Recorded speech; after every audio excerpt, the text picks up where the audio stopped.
Just recently, our Sun unleashed a supermassive solar flare, and it was the most intense one in 7 years. Solar flares are powerful explosions happening within the Sun's atmosphere, intense bursts of radiation rising from the surface of our star. How dangerous are they for us?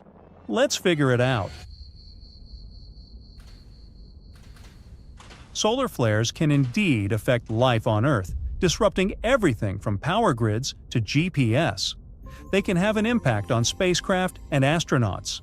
They produce auroras, painting the sky with vibrant colors near our planet's poles, which is actually not a drawback but a very beautiful view.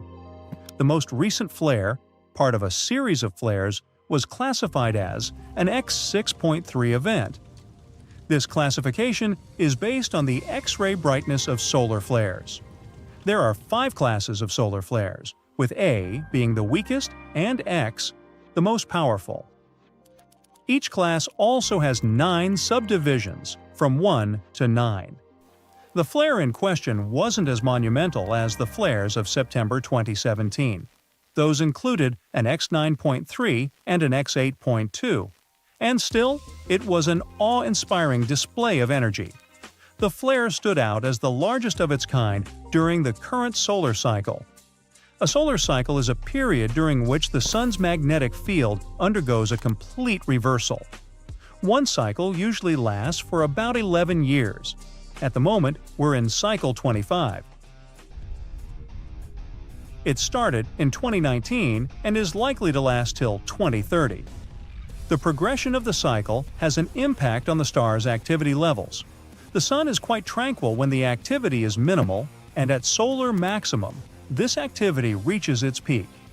During this period, we can observe lots of solar flares and sunspots, areas where the magnetic field is around 2,500 times stronger than that on Earth and higher than anywhere else on the Sun.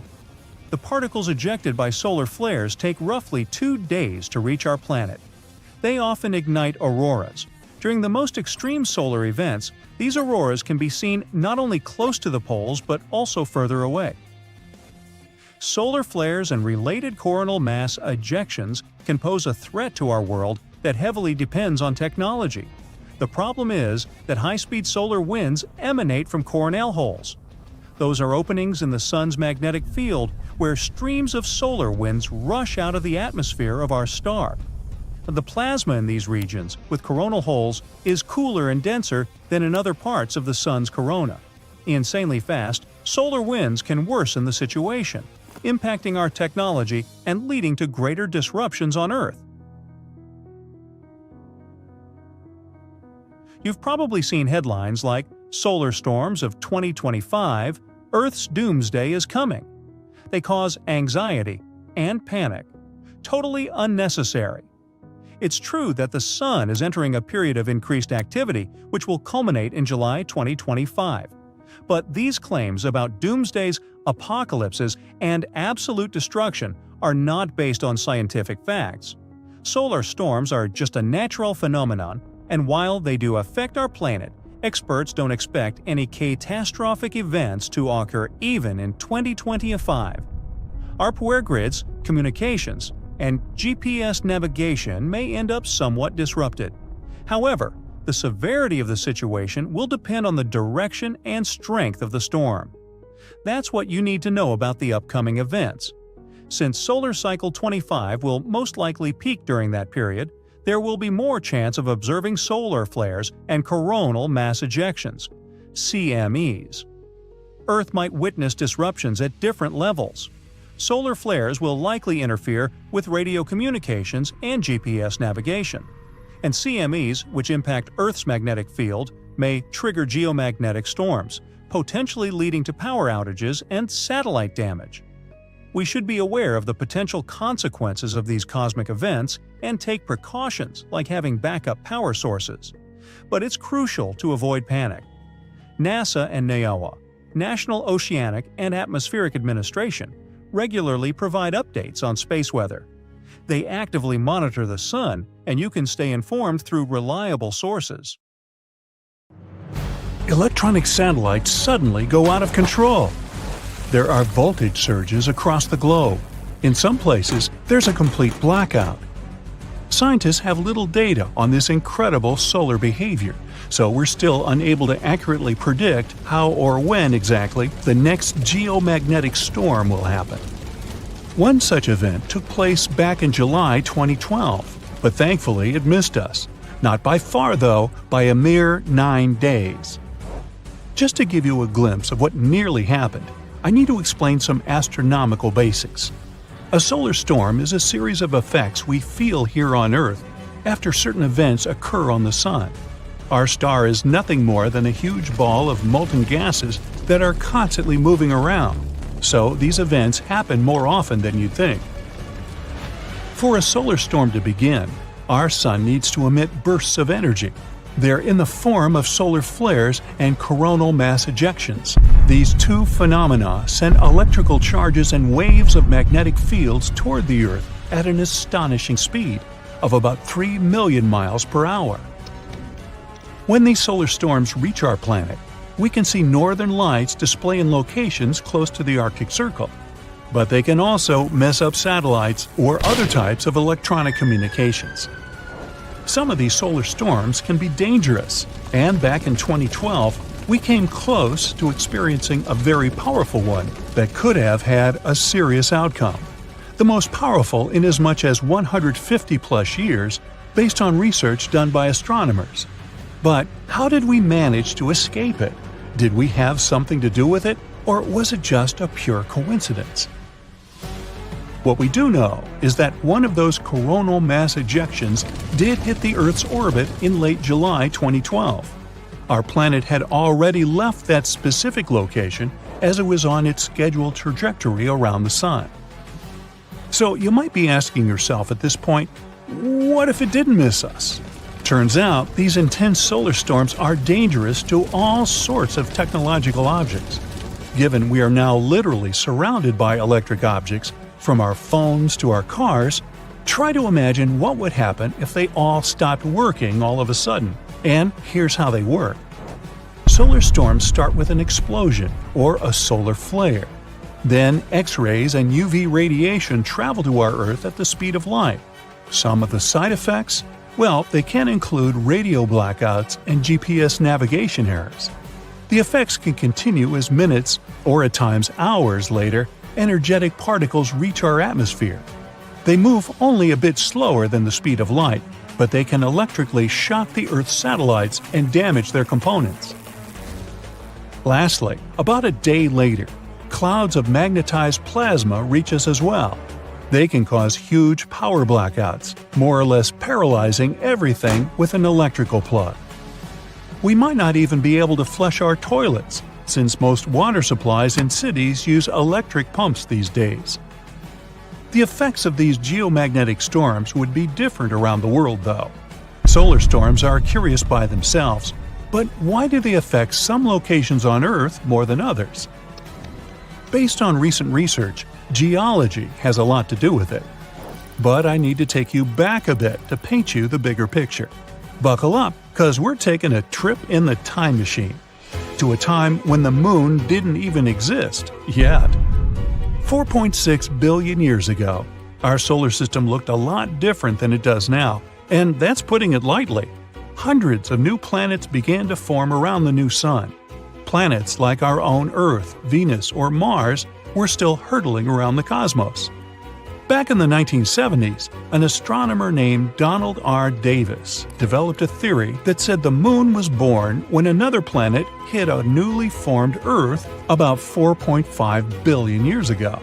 He also indicated that it might have been the size of Mars and later named this planet Theia. It's difficult to imagine what that impact might have looked like, even with the equipment we have these days. The astronomers suggested the giant impact hypothesis, trying to piece together this mystery. After running into our planet, the outer rocky layers of both Earth and Theia were projected into a circle of cosmic matter. Out of this debris, what we now know as the Moon was born. The Earth's core has apparently consumed Theia's iron core, that is, if it had any. Our planet also got into the position it occupies today. This way, it became more susceptible to geomagnetic storms. Back then, there was little to no information as to what might have happened to Theia, apart from giving us our only natural satellite. It took several years for a series of scientists to come up with an exciting new idea that revolutionized what we knew about our planet. What was left out of Theia is hiding under 2 continent-sized layers of rock deep within our planet. This theory is also one of the only explanations for why the moon is so dry and doesn't have much of an iron core.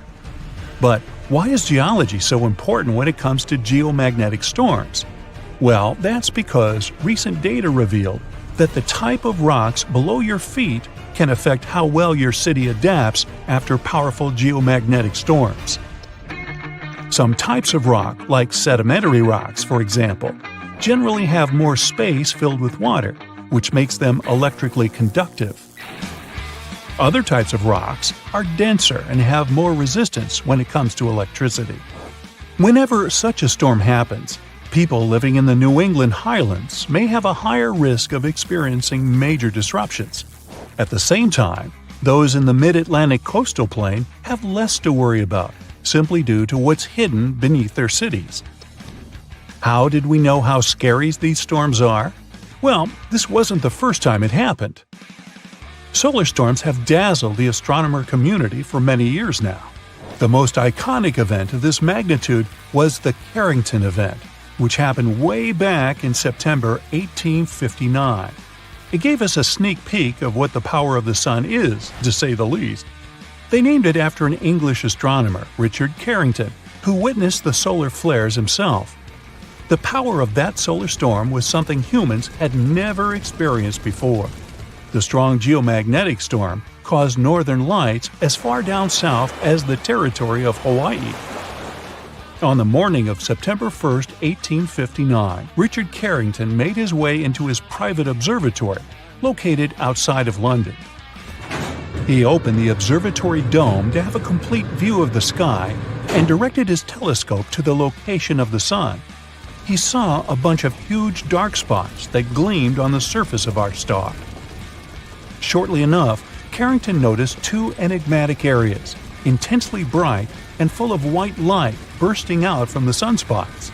They disappeared 5 minutes later, but the effects carried on all across the Earth's surface. At first, later in the night, telegraph communications all around the world started to malfunction. Flashes of light started to burst from telegraph machines, disturbing the operators and even setting papers on fire.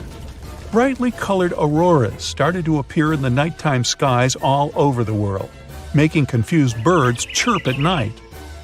Some people even began their daily activities, since they mistakenly thought the day had already begun.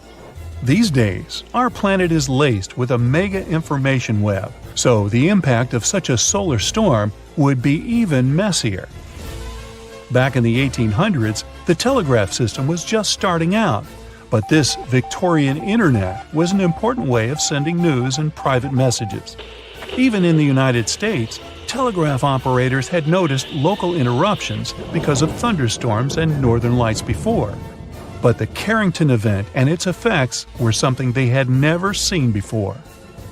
A lot of telegraph lines in North America became useless. One telegraph manager based in Pittsburgh even recalled that the currents flowing through the wires were so strong their platinum contacts were in danger of melting. Another example was that of a telegraph operator located in Washington, D.C., named Frederick W. Royce, who was hurt as his forehead touched a ground wire. Samples taken from the Earth's icy locations tell us that the Carrington effect was twice as big as any other solar storm experienced in the last 500 years. It's very difficult to imagine what the impact of a storm of that magnitude might be today. But based on a 2008 report drafted by the National Academy of Sciences, it might cost us between $1 trillion and $2 trillion in damages.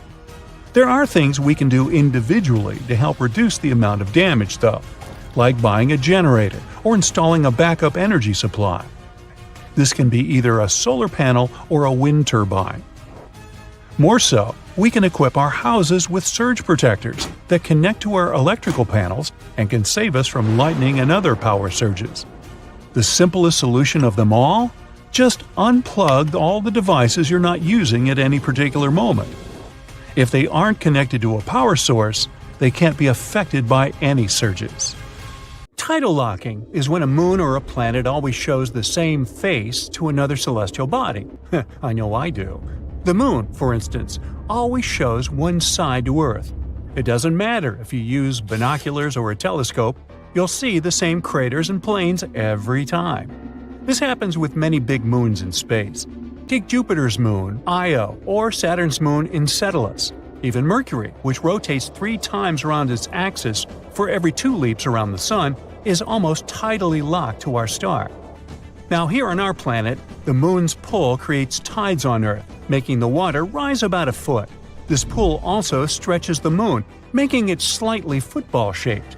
Many years ago, the moon spun way faster than it does today. This made its protruding part shift constantly, like the Earth's tides. But the moon's bulges didn't align with Earth's pull. Soon enough, the Earth's gravity pulled them in closer, slowing the moon's spin until it stopped. But if we look at the grand scheme of things, we'll see that our planet isn't tidally locked to the Sun. Earth rotates on its axis, completing one rotation roughly every 24 hours, while orbiting its star. This rotation creates day and night. Lots of things prevent our planet from constantly showing the same face to the Sun. First, Earth's rotation rate isn't perfectly synchronized with its orbit around the star. The presence of the moon also plays a crucial role. Our satellite's gravitational pull creates tides on Earth, which slightly slows down Earth's rotation over time and balances things out.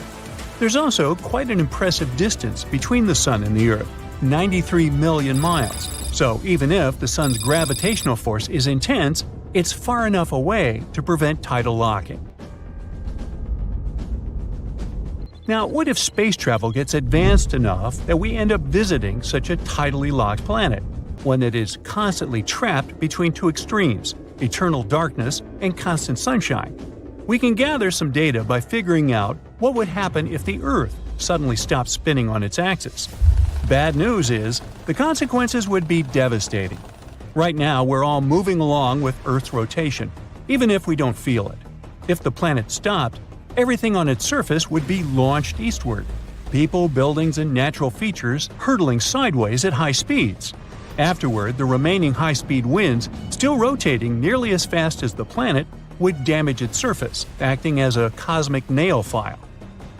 Even if the slowdown happened gradually, the effects would still be dramatic. The first noticeable change would be the Sun's motion across the sky. Without Earth's rotation, a day would last a half a year. This disruption would throw off our biological rhythms, affecting sleep dynamics and daily activities for many species. Earth's rotation also influences atmospheric patterns, which affect the weather and climate. Air currents would change too, leading to extreme events like desertification or the melting of polar ice caps. Hurricanes, reliant on Earth's rotation to form, would cease to exist. A motionless Earth would likely translate to the loss of our magnetic field, which shields us from harmful cosmic rays and solar storms. Boy, we in trouble now, huh? In the same thought experiment, let's say oceans won't freeze where it's cold or evaporate where it's hot. Because of its spin, there's a centrifugal force that has made our planet a bit wider around its middle. If we measure the Earth around the equator, it's about 13 miles wider than if we measure it from pole to pole. This widening of the solid Earth happened very slowly over billions of years.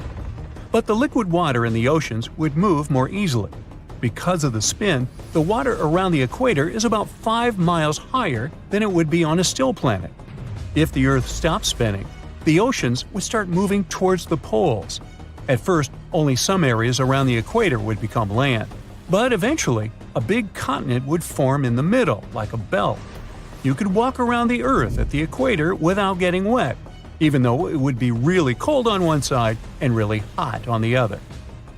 The water that might move away from the equator would end up at the poles. There would be 2 separate oceans around each of these points, with no connection to the equatorial continent. In the north, Canada, Greenland, Asia, and Europe would all be underwater, following a line similar to the border between the US and Canada. But countries like Spain, for instance, would mostly stay above water. Despite these extremes, some say life could still exist in the twilight zone between light and dark.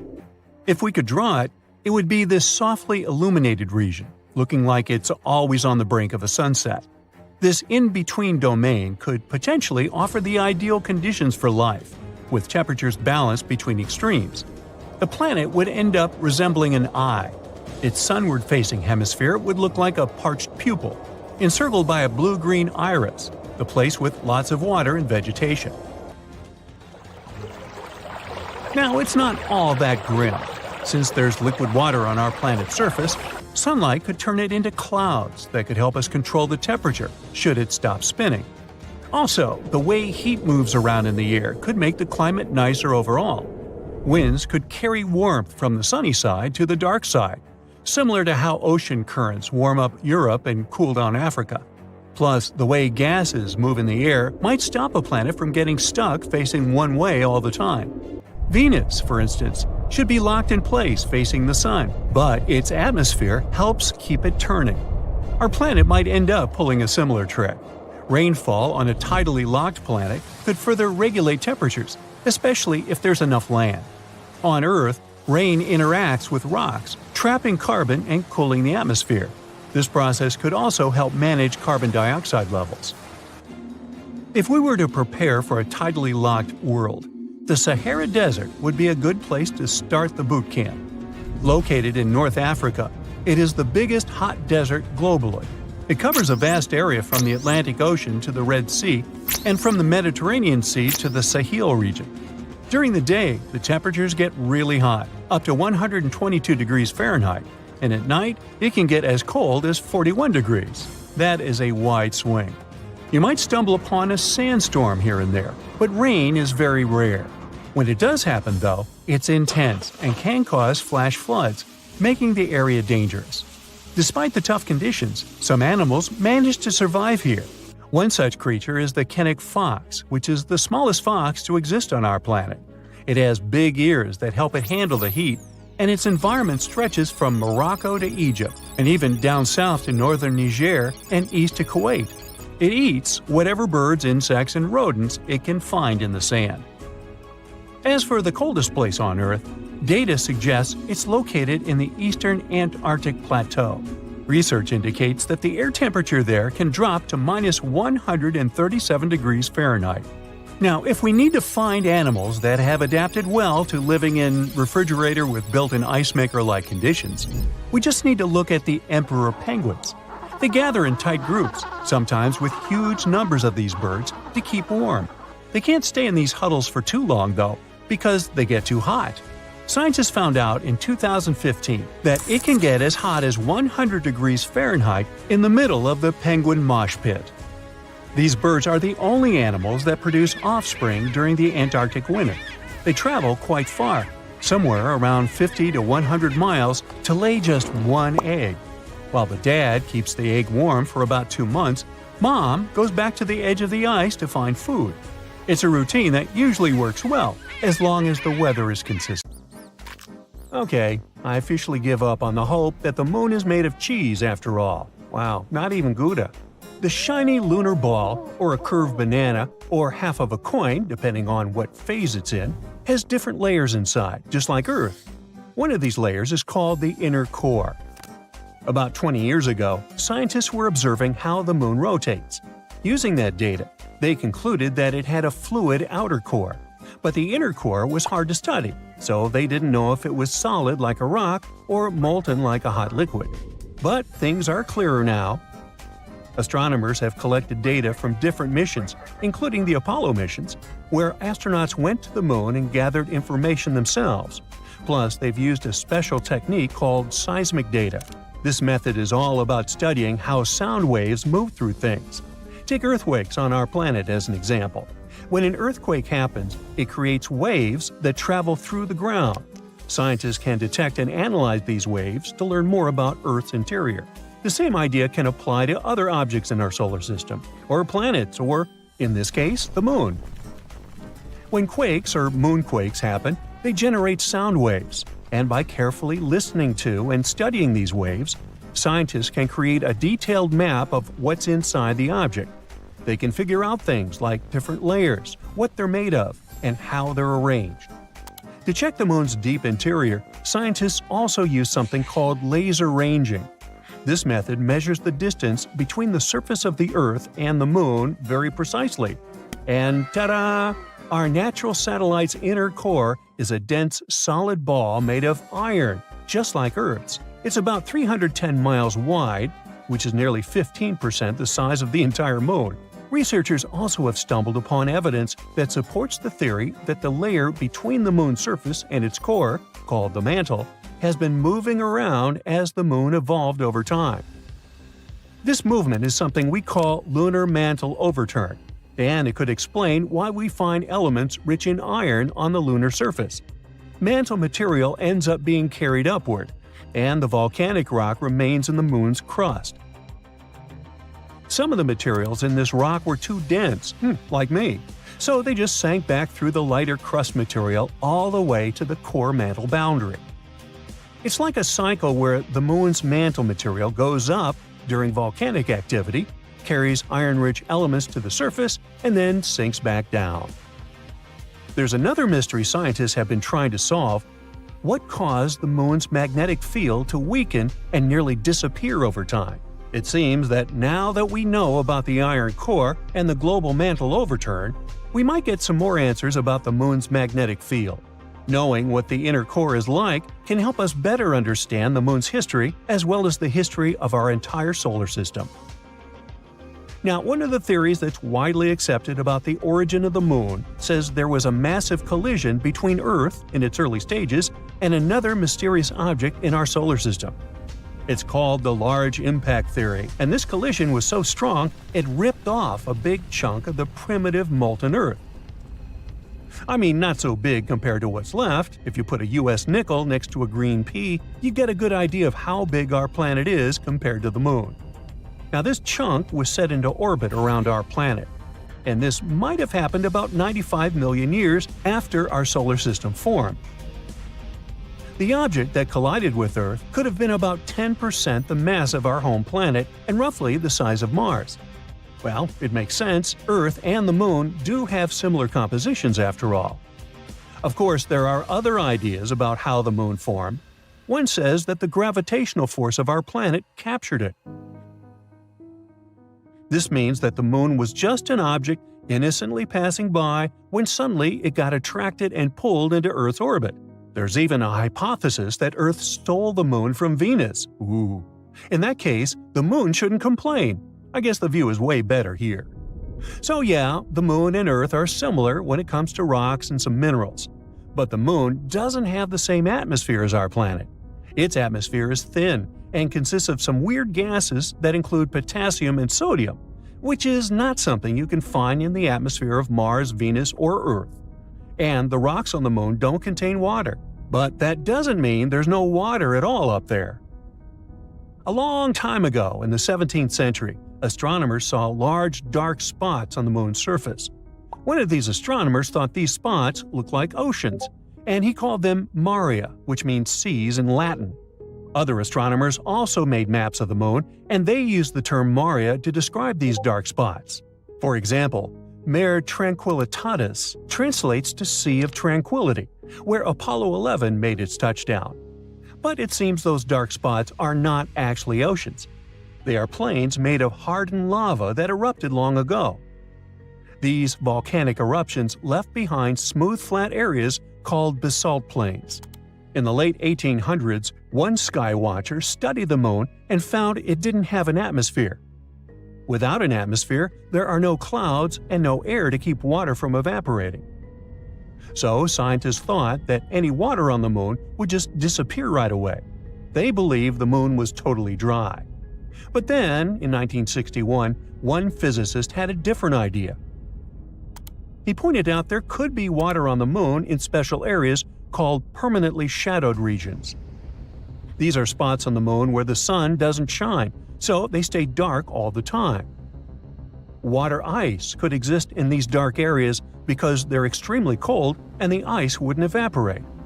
But when astronauts from the Apollo missions went to the moon, they brought back soil samples, and scientists found no signs of water in them. So everyone went back to thinking that the moon was completely dry. In the 90s, NASA focused on these shadowed craters and found high concentrations of hydrogen, which meant there could be ice at the moon's poles. They still weren't certain, so they kept digging and after a while found hydrogen trapped inside tiny beads of volcanic glass. Since there are no active volcanoes on the moon today, which means water probably was present on the moon when these volcanoes erupted long ago. Plus, there could be way more water back in the early days of our moon. In 2020, NASA's SOFIA mission showed us what we'd been looking for a really long time. There is water on the moon after all. It turns out the water is hidden within the grains of lunar dust or sticking to the surface in the sunlit areas of the moon. So there are no oceans like we have on Earth, but at least there's something. The question remains, how did water even get there? It seems the moon had a chaotic history back at the time when it was forming, as probably most of the planets and moons in our solar system. So there is some evidence that water came there from comets hitting its surface back in the old days, or maybe even keeps on coming from those that are slamming into the moon right now. We're talking about a chaotic situation where icy micrometeorites collide with the moon's surface, and dust then makes an even bigger mess when interacting with the solar wind. But we're waiting to find out more about this. Because, as we all know, when you mention water, you also inevitably talk about life. That's why we want to know more, for instance, about all that ice hidden in polar craters on the moon. Maybe it can teach us more about how life developed on Earth. Maybe comets brought all the necessary elements here. Then, what if there are some of those elements stuck in the ice on the moon, too?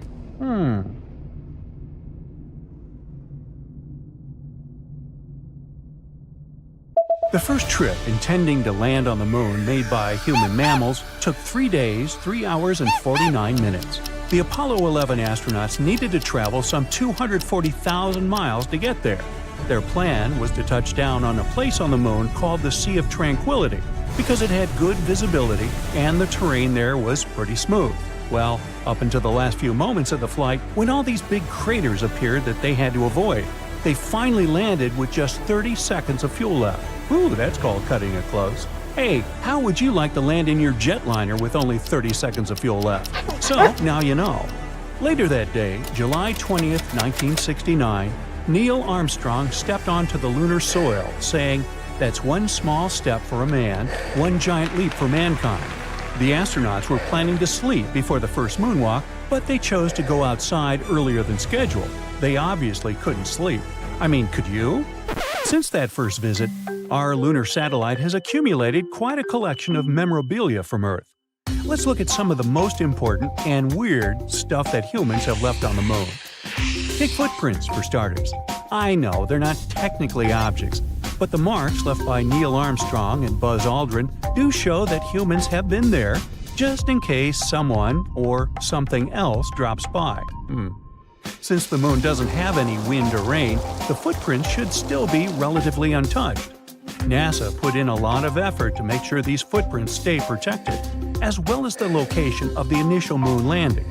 Rules were set into place for future missions to make sure they wouldn't alter the initial site, as it's an important piece of history, kind of like a national park that you can't get to. Now, astronaut Charles Duke wanted to leave a photo of his family on the surface of the moon.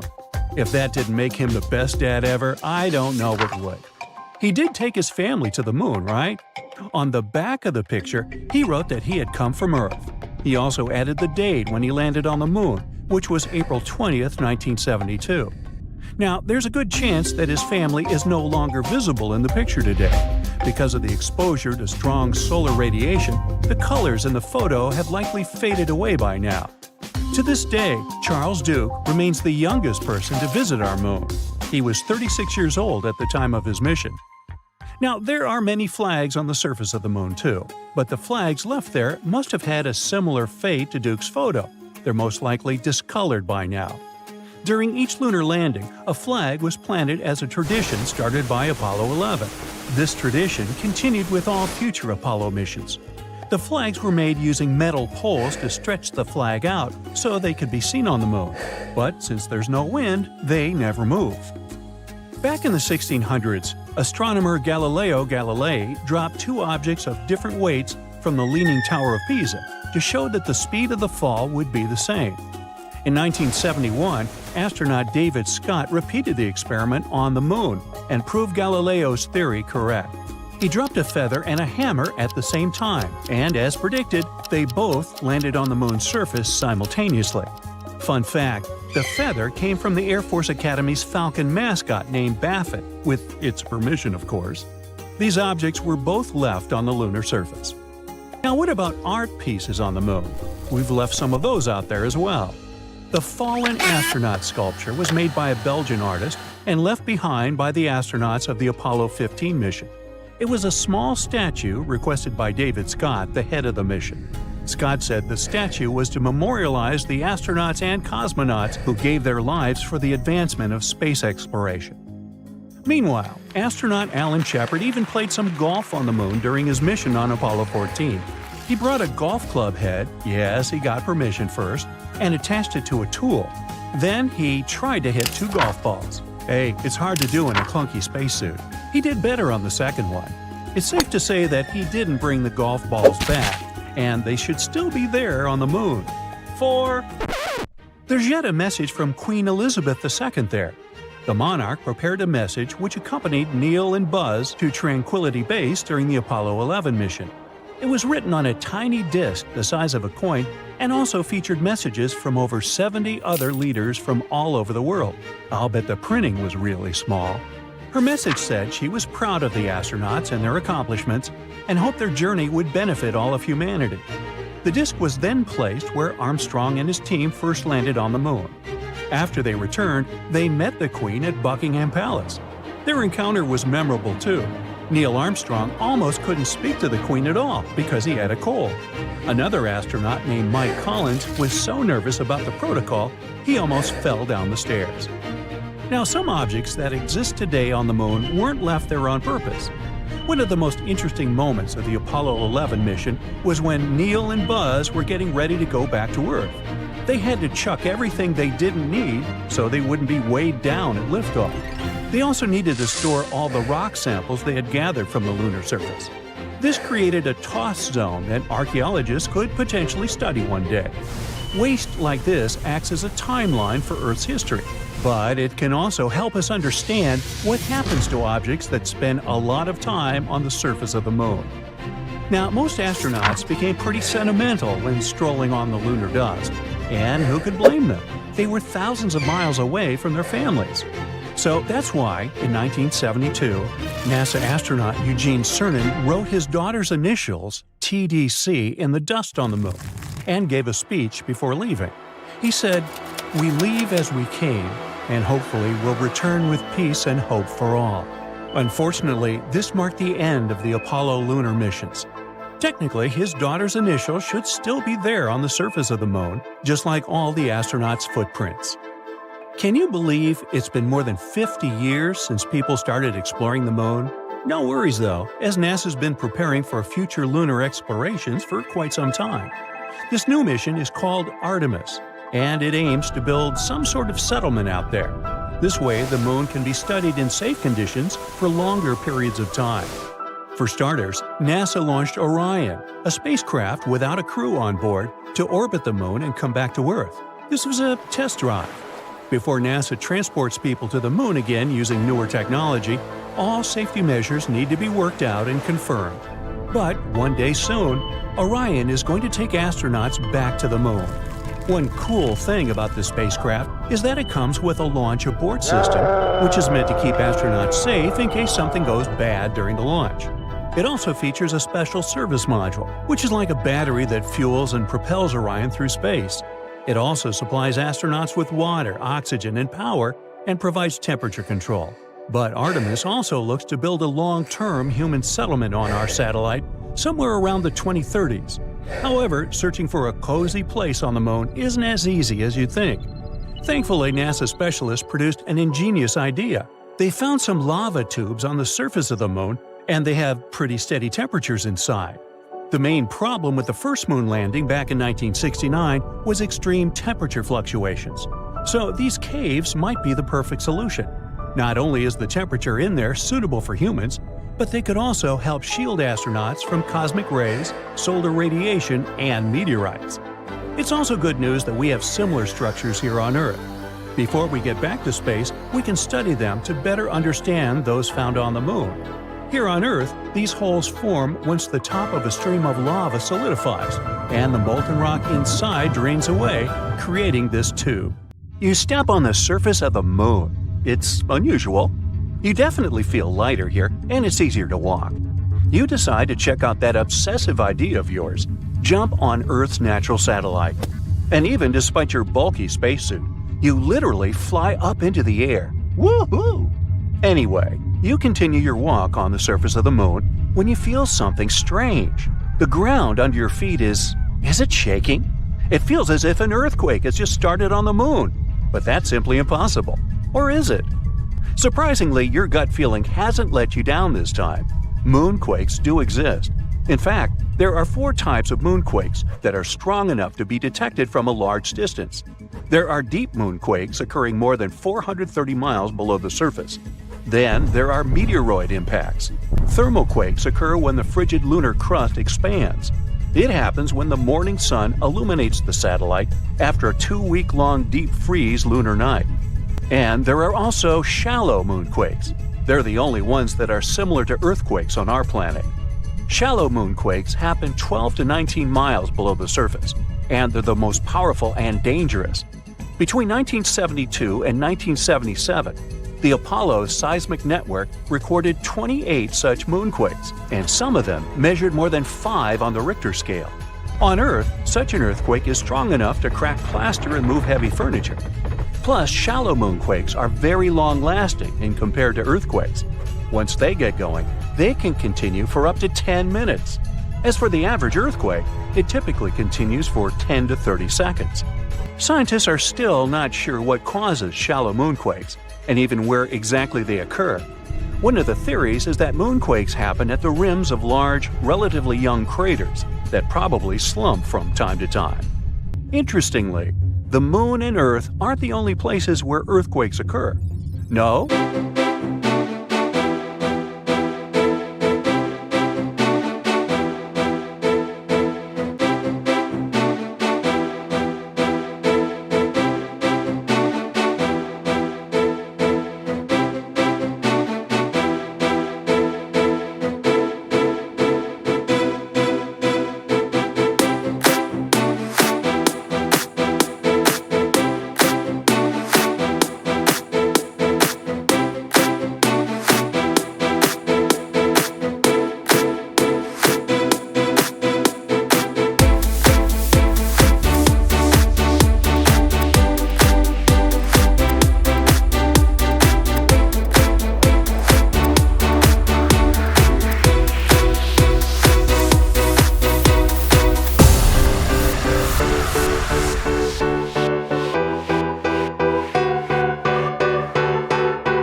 time frame of when an earthquake might occur. Earthquakes can be triggered by volcanic eruptions or, let's say, meteor impacts, but most of them are caused by the movements of our planet's tectonic plates. Earth's surface consists of 15 to 20 constantly moving tectonic plates. Pressure increases when they shift, and this can make the crust of our planet break. San Francisco is moving toward Los Angeles right at this moment. The speed of its movement is about 2 inches per year. That's as fast as your fingernails grow. It's happening because the two sides of the San Andreas Fault, which is the continental fault extending 750 miles through California, are slipping past each other. So, in several million years, Los Angeles and San Francisco will be neighbors. Lakes, ponds, and canals become slightly warmer and start to stink before an earthquake. It happens because gases get released when tectonic plates shift. Most animals feel these signs and change their behavior. For example, scientists noted toads completely disappearing before an earthquake in Italy in 2009. But as soon as the natural disaster was over, they returned. Even after an earthquake is over, you might still see water sloshing around in your swimming pool. There's no need to worry. This is a phenomenon called a seiche. The water can keep sloshing around for hours after the earthquake is over. For example, the pool at the University of Arizona lost some water from a seiche caused by an earthquake in Mexico that occurred 1,200 miles away. On February 27, 2010, a massive earthquake started in Chile. It measured 8.8 on the Richter scale. As a result, Earth's crust in that region was ripped so dramatically that a city called Concepcion moved 10 feet to the west. Another earthquake resulted in the tallest mountain in the world, Everest, shrinking by 1 inch. It happened in 2015 when a magnitude 7.5 earthquake caused several Himalayan mountains to decrease in size. The Japanese used to believe that earthquakes were caused by namazu, a giant catfish that lives submerged in the mud under the Japanese islands. The fish would thrash about, causing seismic activity. As for the ancient Greeks, they were sure that a powerful sea deity, Poseidon, produced earthquakes by hitting his trident against the earth when he was angry. According to Hindu mythology, 8 elephants hold Earth in place. They are, in turn, balanced on the back of a ginormous turtle, standing on the coils of an even larger snake. And every time any of these animals moves, an earthquake occurs.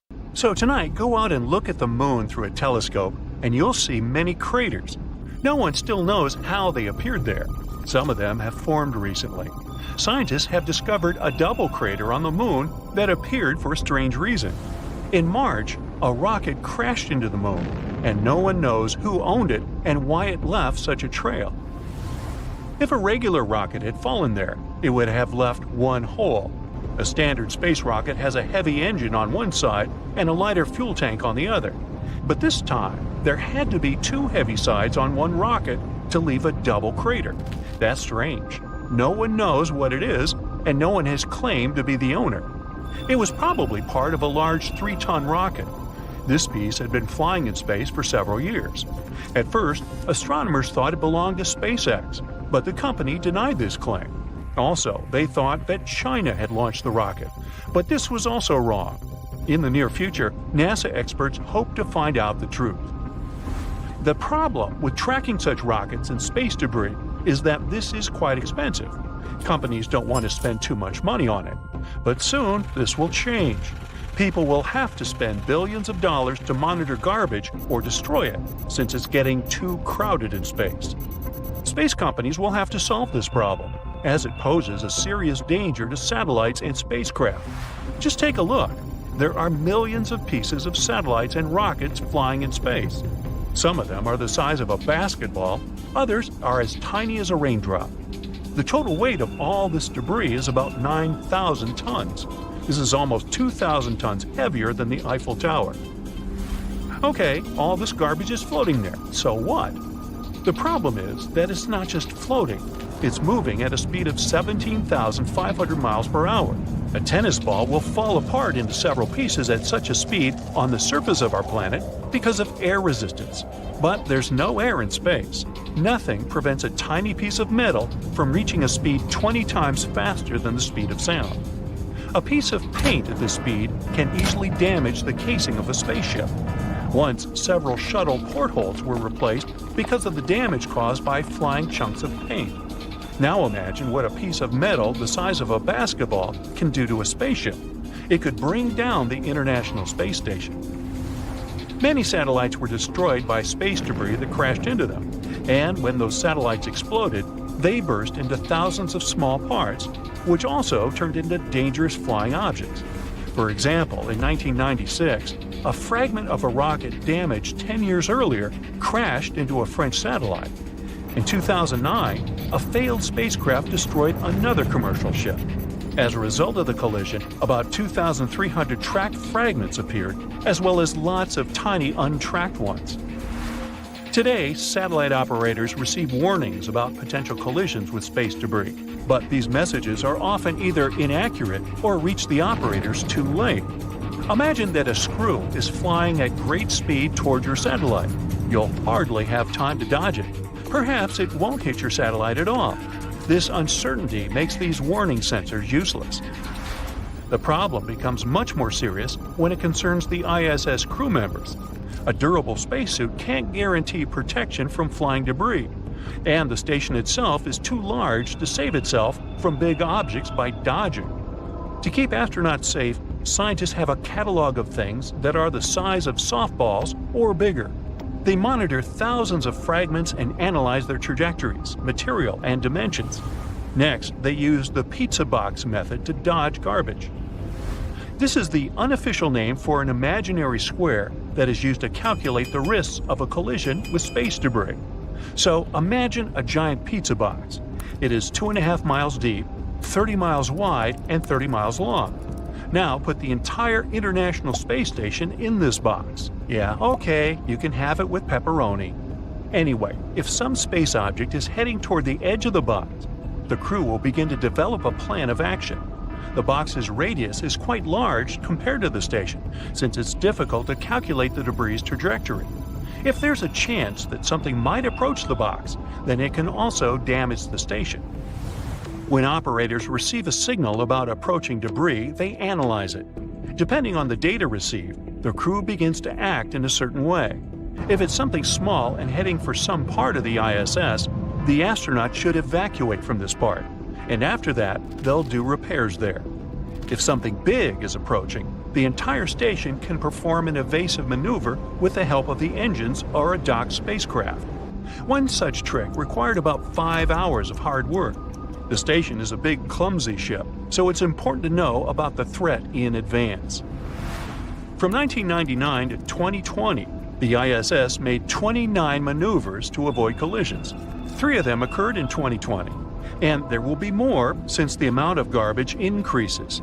If some object is too big and fast and can damage critical components, and it's impossible to dodge, the entire crew will have to evacuate. In the future, NASA and other space agencies will have to think about how to destroy this debris or remove it from orbit.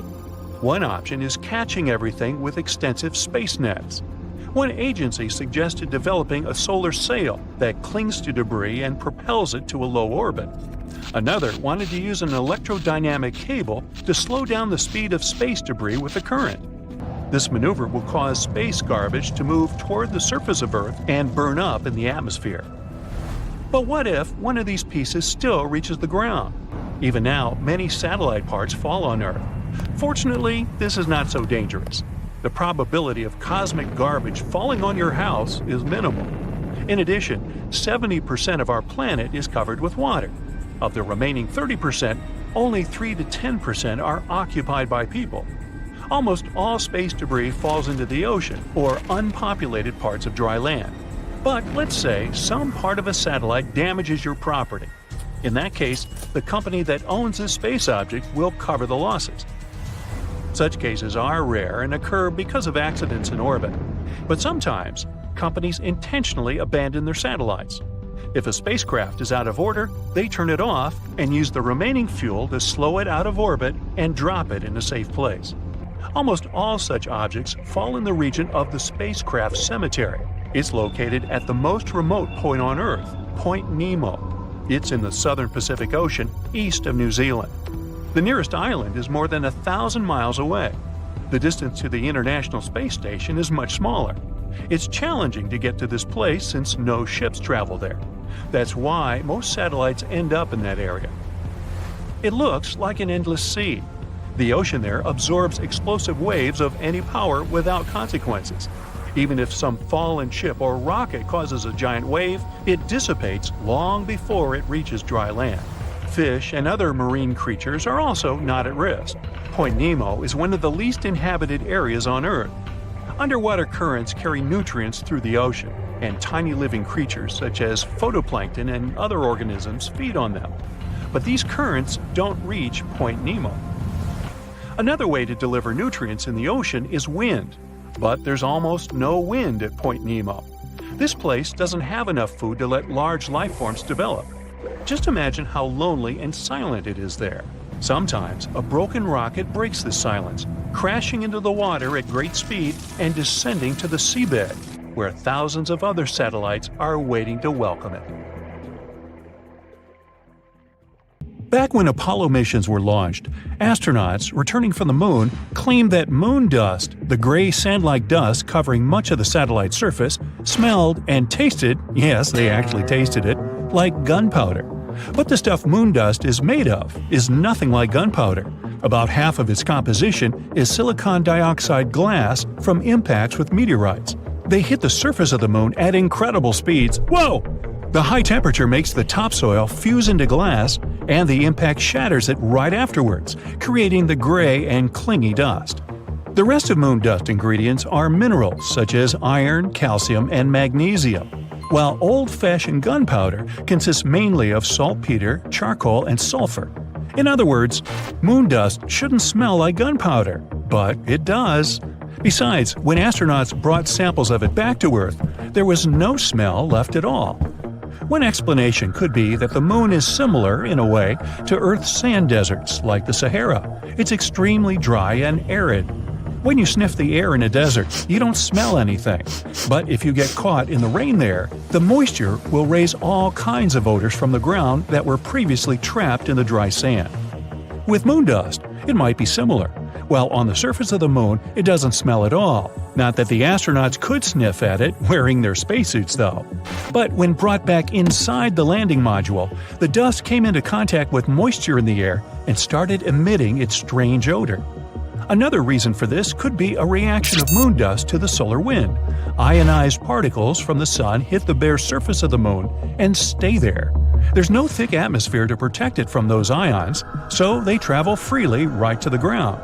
They're very lightweight, so they can fly off and sort of evaporate from the slightest of nudges. And when astronauts took the moon dust samples to the landing module, those particles could have started moving around and giving off the specific smell. This might also explain why the samples didn't keep their odor when brought back to Earth. Since the particles are so light, they might have flown off the samples already in the landing module, and when they were placed in airtight containers, there were little or no ions left on them. Another explanation is that those airtight containers weren't so airtight after all. Moon dust is basically very small crystals with extremely sharp edges. They unexpectedly made tiny cuts in the seals, letting in air and moisture, and so the ionized particles leaked out of the containers. Scientists believe they should study moon dust on the surface of the moon itself to find out everything about its properties.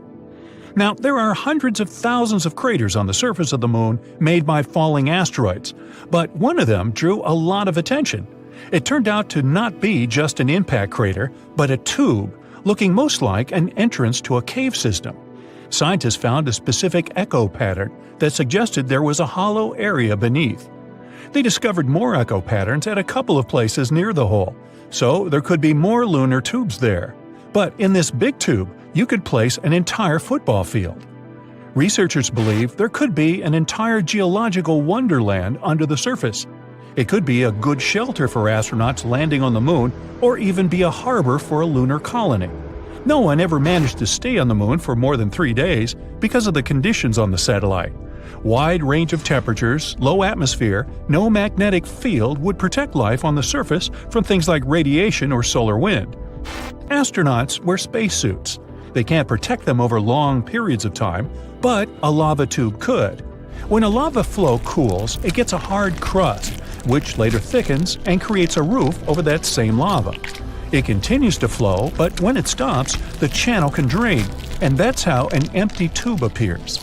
Our planet also has lava tubes, but they're not as big as the one found on the moon. Back in 1178, I wasn't around then, at least 5 people in England claimed they had seen the moon split into 2 from its upper tip. It was in the shape of a crescent at the time of the event. When the crack widened, fire started blazing from it, which the single monk who chronicled it described it as a flaming torch sprang up, spewing out fire, hot coals, and sparks. Then the moon started shifting around and pulsating, but soon stopped and turned a slightly darker shade. The event didn't receive much attention from scientists, though, until the second half of the 20th century. Researchers studied the chronicle and figured out there was a huge 14-mile-wide crater on the surface of the moon at about the spot described in the book. Only a very large asteroid could have left such a scar on the satellite's face. And when they investigated it more closely, they found out it was pretty recent by astronomical standards. In fact, it really could have appeared about 800 years ago. But in that case, millions of fragments from the asteroid and the moon would have hit the Earth as well, and then people would have seen an incredible meteor shower. It would have been very bright, and the memories of it would have definitely been in the archives. But that didn't happen. In addition, many scientists argue that the crater isn't as young as it might seem. The most popular and justified theory is that it's about 1 to 10 million years old. If it had appeared as recently as 800 years ago, parts of the surface of the moon in and around the crater would still have been warm from the impact. The most likely explanation of what really happened back in 1178 is that observers were extremely lucky to see an asteroid falling towards the Earth and burning in our planet's atmosphere. The spectacle would have been incredible, and seen from a proper angle, the burst of the asteroid could have really looked like it was the moon exploding. That would explain why there were so few witnesses of the phenomenon. The right spot to see the show, as they did, was only a couple of miles wide. As for real events on the moon, water and oxygen were unexpectedly discovered on it not long ago. Water might have been brought to the satellite by asteroids hitting its surface, many of them carrying H2O molecules, and those that are left on the moon in tiny amounts after the impact. There's precious little water there, though. By comparison, even the Sahara Desert has more of it than the entire moon. Oxygen is also present as separate molecules floating around, so you still can't breathe on the moon.